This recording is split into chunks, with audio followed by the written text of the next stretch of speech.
Chào mừng các bạn quay trở lại với Vajna Podcast. Tuần vừa qua của các bạn như thế nào? Kim thì đang cảm thấy vui khi có thể dành một chút thời gian để cùng các bạn tâm sự và chia sẻ những điều mà Kim suy tư, trăn trở về cuộc sống.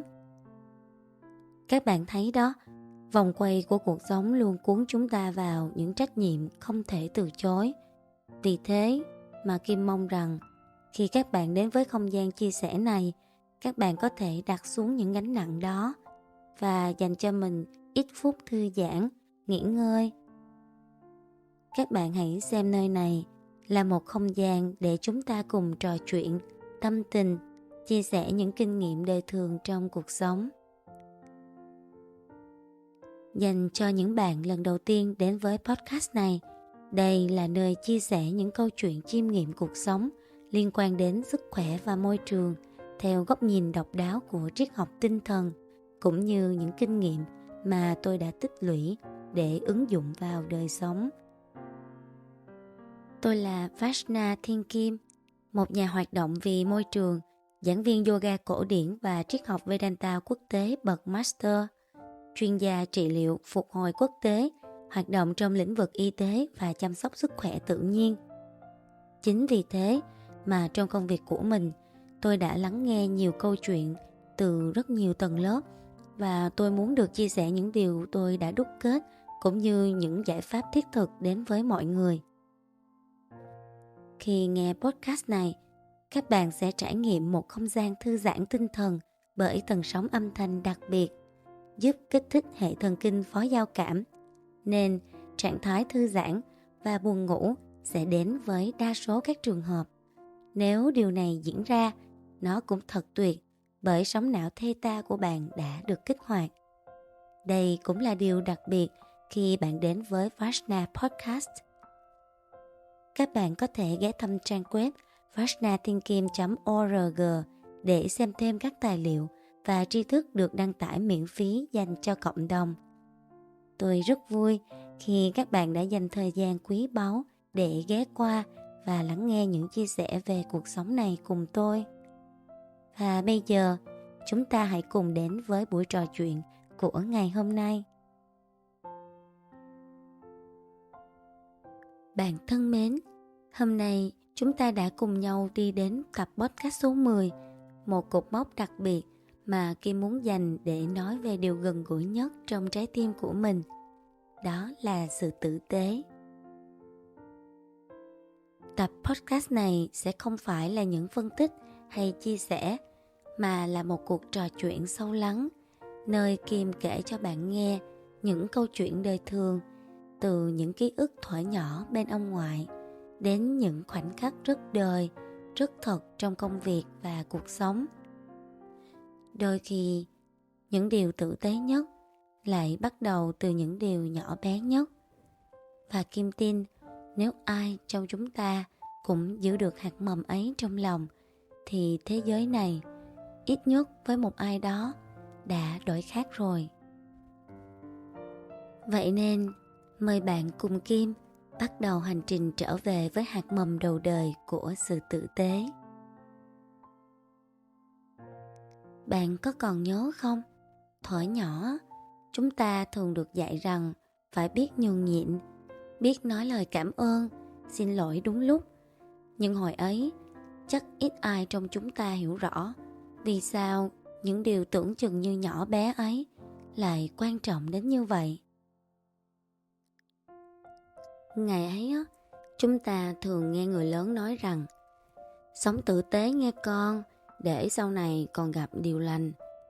Và mỗi lần bà ngoại của Kim chia sẻ cho những người nghèo trước cổng chợ một chút tiền, hay mỗi lần mẹ dặn không nên nói những lời khó nghe trong bữa cơm, không nên trả lời to tiếng hay có thái độ gắt gỏng với bất kỳ ai. Rồi mỗi lần ba kể chuyện về những người lính họ đã âm thầm cống hiến, trong đó có ông nội của Kim nữa, hay như bà nội của Kim thì chăm sóc, vun vén cho một ngôi chùa, hoặc một người nông dân, hay ai đó đã làm điều tốt mà không cần được biết tên, thì Kim đang được thấm đẫm một bài học không thành lời. Đó là Sự tử tế chính là nền tảng để làm người. Mà sự tử tế ở đất nước mình á, nó đâu phải là điều xa xỉ, cũng chẳng phải là bài học chỉ nằm trong sách đạo đức. Nó ăn sâu trong văn hóa, từ cái tục lá lành đùm lá rách đến những lần cả xóm chung tay nấu cơm giúp gia đình khi có việc hiếu hỉ. Tử tế là khi một cụ già bày mâm trái cây cúng tổ tiên với lòng thành, là khi ai đó đi đường dừng xe giúp một chú chó con khỏi vũng nước. Đó là những hành động không cần ống kính, không cần khán giả, mà chỉ cần tim biết rung, mắt biết nhìn, tay biết trao. Một cái gật đầu, một ánh mắt thấu hiểu, một lời hỏi thăm đúng lúc. Đôi khi chính những điều ấy nó cứu cả một tâm hồn đang chênh vênh. Và bạn có biết không, chính những điều tử tế mà bạn nhận được trong đời, từ bài học gia đình, từ một người bạn cũ, một người xa lạ, hay một đứa trẻ bạn từng dạy dỗ, cũng đã âm thầm định hình nên bạn của hiện tại. Sự tử tế, đó chính là một hạt mầm kỳ diệu đã đâm chồi và kết hoa trong Kim từng ngày. Và ông ngoại, người thầy đầu tiên, là người đã gieo hạt mầm kỳ diệu đó vào tâm hồn của cô bé Bảo Ngân từ những ngày thơ ấu. Bạn biết không, Kim được sinh ra ở miền Nam, nhưng mang trong mình cả hai dòng máu của miền Bắc và miền Nam. Ba của Kim vốn gốc quê hương ở miền Bắc mà. Hồi sau giải phóng, ba Kim nhận nhiệm vụ tiếp quản nên chuyển vào trong miền Nam công tác. Từ đó mà đã bén duyên với mẹ để nên đôi. Vì sống gần gũi bên ngoại từ nhỏ, nên phần ký ức gần gũi trong Kim lại gắn bó với tiếng nói của vùng đất miền Tây mộc mạc quê mẹ. Kim luôn nhớ những ký ức với những chiều ngồi trong lòng ông Bảy ngọt ngào, cái tên mà cả vùng ai cũng trìu mến gọi ông ngoại của Kim như vậy đó. Ông ngoại của Kim là một người rất đặc biệt.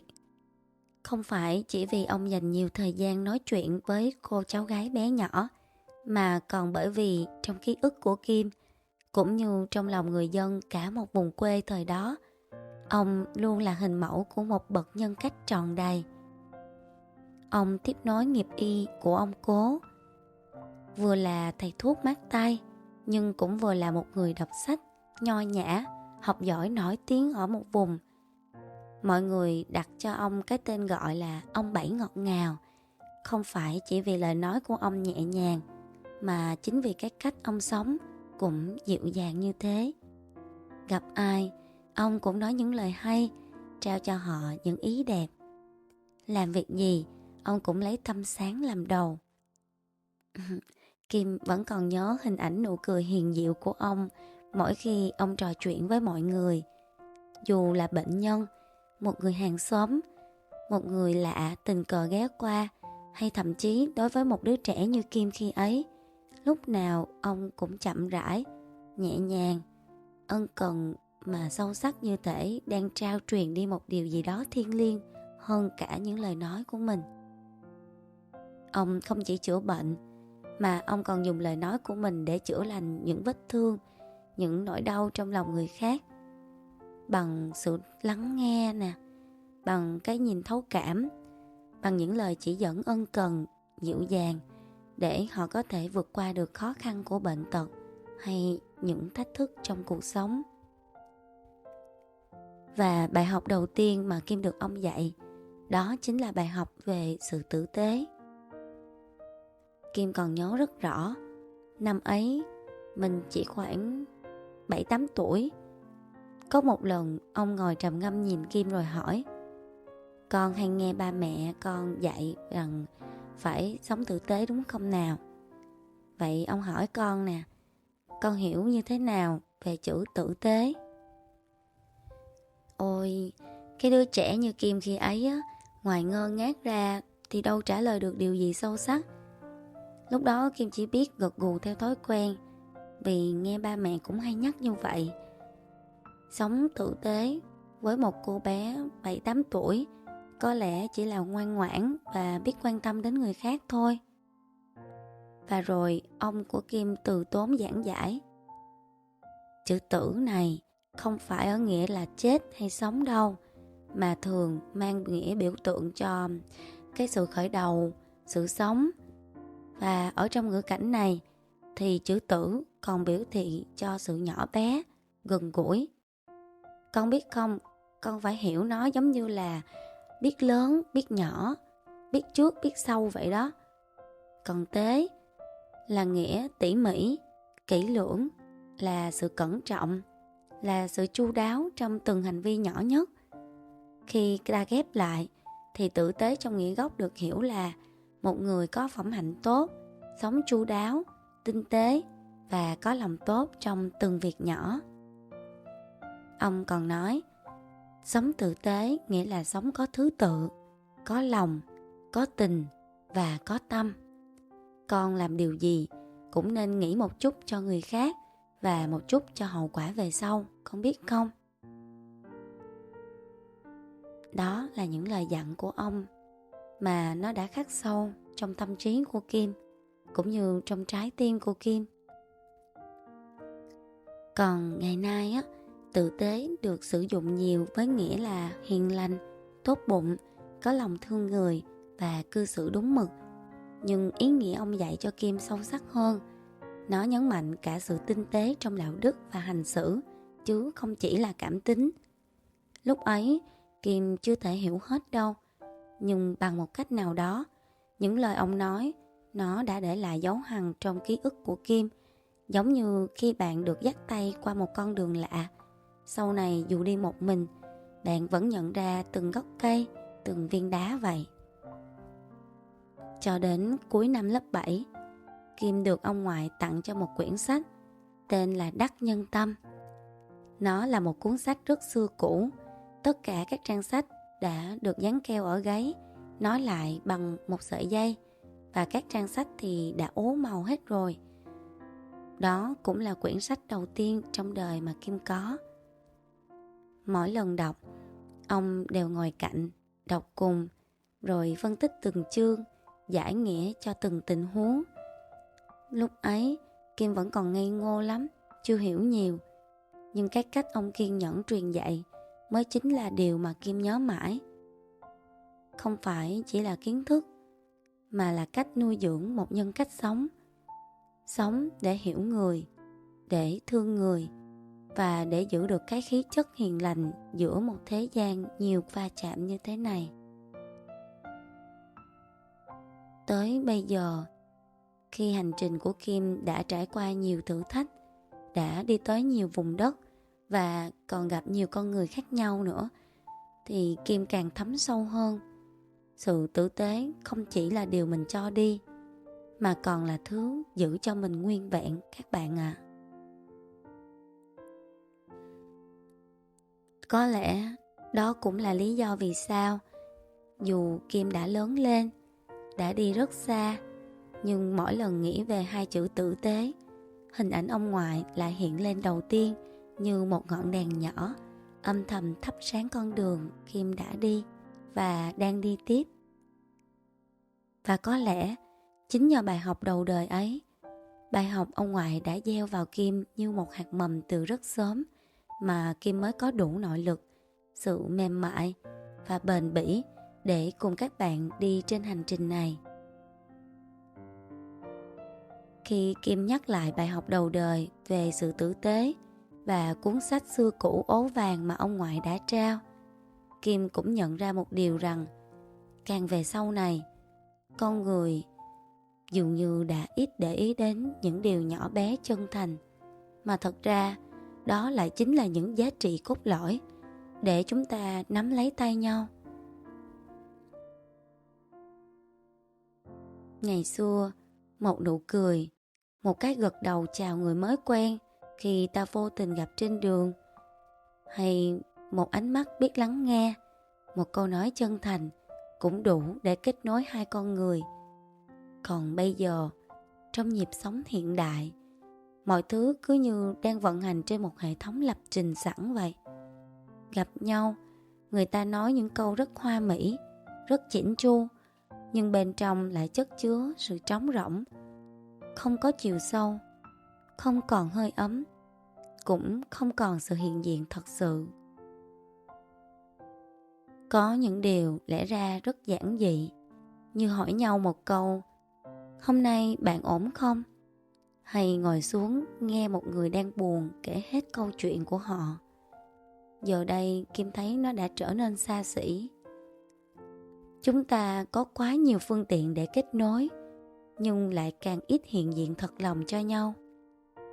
Giữa người với người, cách đối đãi đôi khi trở nên máy móc, như thể đang hoàn thành một nhiệm vụ giao tiếp, chứ không phải đang chạm tới một con người đang sống, đang thở, đang cần được nhìn thấy và được thấu hiểu.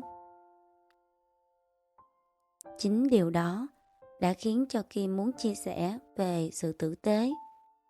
Không phải chia sẻ như một bài học đạo đức, mà như một sự trăn trở về điều căn bản nhất của con người. Một sự dịu dàng không phô trương, một sự lắng nghe không phán xét, một sự giúp đỡ không cần điều kiện. Các bạn biết không, những điều đó nó vẫn hiện diện trong cuộc sống này, chỉ là đôi khi có lẽ ta đã quá bận để nhìn thấy. Mới gần đây thôi, Kim cũng đọc được một bài chia sẻ chân thành của một bạn trẻ trên Facebook. Chuyện là vào một buổi chiều, khi đang chạy xe máy, bất ngờ cô gái trẻ ấy phát hiện một người đàn ông bị tai nạn xe. Ông đang nằm co giật, máu chảy ra từ miệng. Thay vì cô thờ ơ như nhiều người qua đường lúc đó, thì cô đã lập tức dừng xe lại, cùng vài người khác áp dụng sơ cứu cơ bản và gọi cho 115. Đó là khía cạnh tử tế chân thật. Nó xuất phát từ bản năng đồng cảm, sẵn sàng hy sinh vài phút quý giá để cứu người, bất chấp việc lãng phí thời gian hay gặp khó khăn cá nhân mà chúng ta vẫn có thể gặp đâu đó ngoài kia. Nhưng ngay sau đó, nhóm nhân viên bảo vệ quay quanh khu vực ấy lại thể hiện một hình thái tử tế kỳ lạ. Họ yêu cầu di dời nạn nhân chỉ để giải tỏa giao thông, ngăn cô gái tiếp tục hỗ trợ, thậm chí buộc nạn nhân phải ngồi dậy dù đang choáng váng. Họ không hỏi han tình trạng sức khỏe, mà chỉ lo xử lý chiếc xe và công việc của mình. Họ còn lớn tiếng quát mắng những ai can thiệp, rồi tìm cách đẩy nạn nhân đến bệnh viện gần nhất để thuận tiện cho công tác xử lý phương tiện. Đó là một khía cạnh tử tế rất máy móc, hời hợt với vẻ ngoài lịch thiệp nhưng thiếu chiều sâu. Họ đặt lợi ích hệ thống lên trên mạng sống của con người. Đây là một ví dụ sống động để chúng ta cùng nhìn nhận lại về sự tử tế. Bạn có thể thấy sự tử tế giả tạo đôi khi sẽ được khoác lên mình màu sắc của trách nhiệm để che đậy sự vô cảm và tính vụ lợi. Chỉ khi nhận diện được cả hai mặt ấy, chúng ta mới hiểu rõ tử tế là một sự lựa chọn và là thước đo nhân cách của mỗi người. Khi nhìn vào cuộc sống hôm nay, Kim có những nỗi buồn như thế. Sự tử tế không còn là lẽ thường như xưa. Nhiều người còn thốt lên rằng cuộc sống này không còn chỗ cho sự tử tế đâu. Hay thậm chí họ còn mỉa mai những người làm việc tốt là những lòng tốt đã lỗi thời, hay sự làm màu, bày vẽ. Điều này nó xảy ra có lẽ do giữa guồng quay công việc hối hả, ai cũng mãi miết đuổi theo KPI, deadline và những chỉ tiêu cá nhân. Mỗi phút giây đều phải được tận dụng. Nên việc dành ra vài giây để lắng nghe đồng nghiệp hay gửi gắm lời động viên dù có ấm lòng đến mấy cũng bị xem là lãng phí. Giờ đây, khi hiệu suất trở thành thước đo chính, sự tử tế tự nhiên bị đẩy lùi ra xa. Rồi còn nữa, mạng xã hội thì bùng nổ. Chúng ta giao tiếp qua tin nhắn, emoji hay reaction. Bề ngoài tưởng chừng như thân thiện, nhưng lại rất dễ hiểu lầm. Việc mà ta chạm vào tâm hồn của người khác bằng một câu nói chân thành giờ đây thực sự trở nên khó khăn hơn. Vì ánh mắt, ngữ điệu, nhịp thở không còn hiện diện trong những dòng chữ. Và khi thiếu đi ánh nhìn, thiếu cảm xúc trực tiếp, lòng tốt trở thành một thuật ngữ sáo rỗng. Trong khi đó, văn hóa tôi trước hết, nó khuyến khích mọi người tập trung lo cho mình, cạnh tranh và khẳng định bản thân. Cùng với những chung cư san sát, văn phòng kín như bưng, làng xóm đã vắng bóng hình của hình ảnh lá lành đùm lá rách. Khi cộng đồng bị xé lẻ, cơ hội thực hành lòng tốt trước mắt lại càng ít. Và tâm lý mình cứ lo cho mình trước đi, nó đã lên ngôi. Dưới áp lực sống theo chủ nghĩa cá nhân như thế, xã hội dần coi sự tử tế như là một xa xỉ phẩm. Có lẽ đó là lý do vì sao nhiều người bây giờ họ thật sự ngại làm điều tử tế. Không phải là họ không muốn đâu, mà vì bối cảnh đã thay đổi, khiến cho tử tế trở thành một sự lựa chọn khá là căng thẳng. Nhưng Kim vẫn luôn tin rằng sự tử tế nó vẫn còn ngay đó, trong sâu thẳm trái tim của chúng ta. Chỉ cần chúng ta lựa chọn lại một lần nữa, để sự tử tế ấy được nở hoa và lan tỏa, thế giới sẽ đổi thay và tốt đẹp hơn bao giờ hết. Kim vẫn tin như vậy. Sự tử tế không cần phải là một nghĩa vụ, mà nó sẽ khiến cho bạn sống trong niềm vui, và mỗi hành động của bạn sẽ như là một bông hoa mà bạn trao đi giữa cuộc đời này. Có thể khi bắt đầu bạn sẽ đếm những bông hoa, nhưng dần bạn sẽ không còn để ý đến nó nữa, vì chính bạn đã trở thành một vườn hoa rực rỡ rồi. Và bạn biết không, sự lựa chọn đó không hẳn cần phải là những thứ lớn lao, là những điều phô trương mà ai cũng có thể nhìn thấy. Bởi khi bạn lựa chọn sự tử tế cho mình, bạn sẽ sống có ý thức và trách nhiệm trong từng bước đi, từ những khoảnh khắc lặng lẽ nhất giữa đời thường. Để ví dụ điều này, Kim muốn ngồi kể cùng bạn một câu chuyện rất cuộc sống, rất đời, về cái tên gọi là ở sạch. Nghe thì đơn giản, nhưng khi ngẫm nghĩ kỹ, chúng ta sẽ thấy bên trong hai chữ này là cả một thế giới nhận thức, một thói quen và một lối sống của người hiện đại. Kim từng gặp nhiều người nói rằng họ rất sạch sẽ, nhà lúc nào cũng gọn gàng, chăn màn phẳng phiu, góc bếp thì không một hạt bụi. Nhưng có một điều thú vị là sạch ở nhà thì chưa chắc đã sạch ở ngoài nha. Bạn đừng hiểu lầm nhé, Kim không nói về những người mắc hội chứng rối loạn ám ảnh cưỡng chế OCD, vì đó là một bệnh lý thật sự. Và có những người vì quá nhạy cảm với sự bừa bộn đến mức họ ngứa mắt, khó thở hay thậm chí là loạn thần nếu không gian xung quanh không được sạch sẽ hay ngăn nắp quy củ tuyệt đối. Họ sẽ có hai kiểu phản ứng như thế này. Một là tránh né, không dám ở lại nơi có mùi, có rác. Còn trường hợp thứ hai, họ sẽ tự tay dọn sạch dù cho nơi đó không phải là nhà của mình. Nó như là một cách để xoa dịu nỗi bất an trong lòng. Còn ở đây, Kim muốn nói về phần lớn số đông, những người sống bình thường trong xã hội. Nhiều người cho rằng mình là người sống sạch, nhưng cái sạch ấy chỉ đúng trong phạm vi, đó chính là trong nhà hay của mình.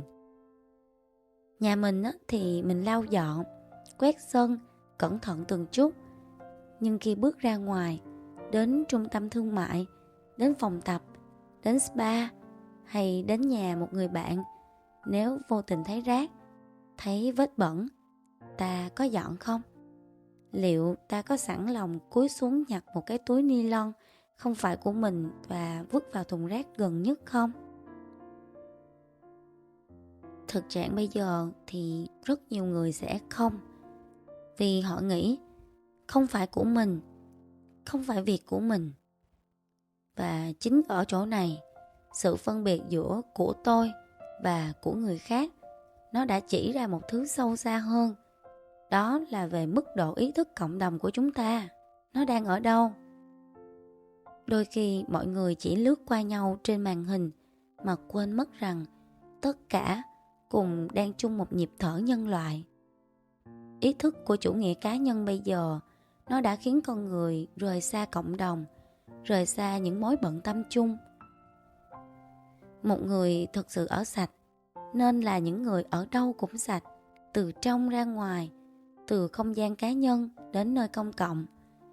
Họ không chọn sạch sẽ làm đẹp cho chính hình ảnh cá nhân của mình, mà họ thật sự coi sự ngăn nắp, tôn trọng môi trường sống là một phần tự nhiên trong con người của mình. Kim cũng muốn nói thêm về chuyện tiết kiệm điện. Điện thì ở nhà ai cũng tiết kiệm, vì đó là hóa đơn của mình. Nhưng khi đi khách sạn thì sao? Có nhiều người, bạn biết không, họ sẵn sàng cắm sẵn cái thẻ để giữ máy lạnh chạy suốt cả ngày, chỉ để khi trở về phòng không phải chờ đợi. Họ đã quên mất rằng dù khách sạn đã bao trọn chi phí trong 24 tiếng thì điện vẫn là tài nguyên mà. Mỗi giây tiêu hao đều tạo ra một tác động tiêu cực lên hành tinh yêu thương này. Còn bản thân Kim thì sao?